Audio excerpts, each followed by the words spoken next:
Reading for Wildlife.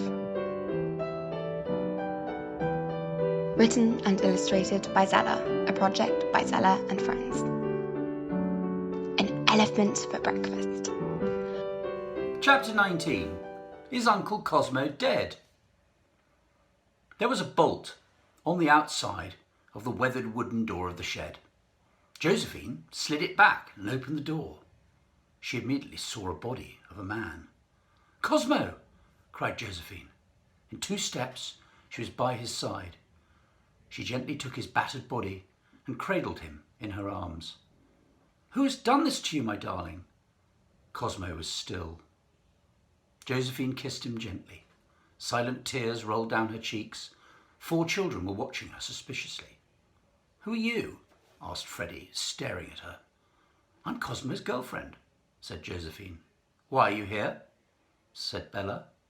"I followed Cosmo," Josephine answered simply. Lucky was trying to untie the rope with her teeth, but was not succeeding. Rose arrived. Johnny, Bella, Freddie and Tom quickly filled her in on what she'd missed, while she began to tackle the tricky knots to free them. "They got us so fast," said Freddie. "The skinny policeman, P.C. Everest, pointed a gun at us and made us hand over our mobile phones. The gun looked real. I'm still not sure if it was real. We were scared," said Bella. "We barely had time to do anything," added Tom. He briefly put his head out of the door to call for the fat one, you know, P.C. Strong. "I had time to scribble you a note. I dropped it beside Uncle Cosmo's bed. Did you find it?" "Yes, thank you," said Rose. "I knew it was a clue." "I found another clue too in the last bedroom," added Josephine. "In the rush, I forgot to tell you that there was a message in the dust. 'Beware the blackbird.' I didn't know what it meant." "Uncle Cosmo might know," said Bella. "If you found the note in that room, it was his room." Johnny added, "We should follow the policeman. We know where they went. One is fat and stupid, but he is strong." Bella said, "The skinny one is mean," Freddie observed wisely, "and greedy for the ivory." Bella agreed. Yes, yet neither seems to have much of a plan. There must be someone else. Tom added, "And now they're at Uncle Crispin's house trying to find our chocolate." "Where is this chocolate?" asked Josephine. "Why not just give it to them and have them gone, the beasts?" "Because it's wrong to kill elephants and sell their tusks, and they should go to prison," said Johnny. "But first we must help Cosmo. He needs a doctor," said Josephine. Rose agreed. "Yes, let them have the chocolate. We need to get Uncle Cosmo to hospital." "And who are these other 2? she said, pointing to the 2 men in their underwear, also in the shed, but seemingly knocked out. "We think that these 2 might be the real policemen, and that the other 2 stole their uniforms," said Bella. Tom took charge. "Let's get our priorities right here. First, we need a doctor. Then second, ring the police and let them catch these crooks." But just as he did this, Uncle Cosmo stirred. Josephine stroked his head. His eyelids fluttered a little, and one eye opened, and then the other. "Josephine," he murmured, "what are you doing here?" and smiled. "I came as soon as your secretary told me you had to flee. I was worried about you. Are you feeling okay?" asked Josephine.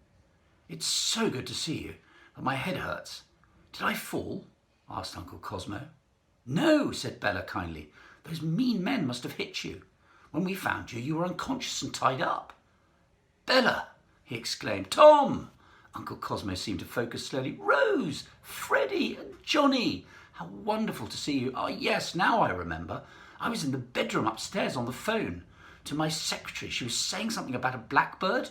I couldn't make sense of it, and then I don't remember anything." "You need a doctor," said Josephine, "and so do these 2, looking at the 2 unconscious men. "I feel fine, just a bit stiff," replied Uncle Cosmo, stretching and looking around the shed. "And who are these 2 fine gentlemen lying here in their underwear?" he said. "They need help too." "We think these 2 are the real P.C. Strong and P.C. Everest," said Johnny.